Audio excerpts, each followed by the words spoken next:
दोस्तों, आप देख रहे हैं भोजपुरी पब्लिक न्यूज़ और मैं हूं आपका दोस्त हिमालय सिंह। और आज हम बात करने वाले हैं खेसारी भैया की एक बहुत ही शानदार गाने के बारे में, जिस गाने का नाम है बंगलिनिया। इस गाने को लिखा है अखिलेश कश्यप जी ने और म्यूजिक दिया है रोशन सिंह ने।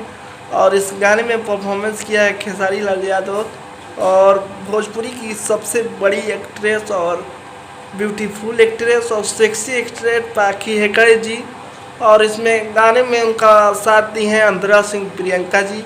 ये गाना मतलब भोजपुरी इंडस्ट्री में तहलका मचा दिया है, क्योंकि ये गाना बहुत ही ज़्यादा वायरल हो रहा है और सारे लोग इस गाने को देख रहे हैं। पवन सिंह हो, खेसारी लाल मतलब पवन सिंह हो, रितेश पांडे हो, सब लोग इस गाने की तारीफ कर रहे हैं।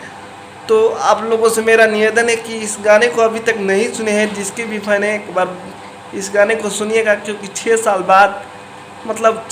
बाद खेसारी लाल यादव और पाखी हेकड़े की जोड़ी देखने को मिल रही है बंगलिनिया सॉन्ग में। तो आप लोगों को अगर ये न्यूज़ अच्छा लगा हो तो चैनल को सब्सक्राइब कीजिएगा और खेसारी भैया के गाना बंगलिनिया को जरूर सुनिएगा।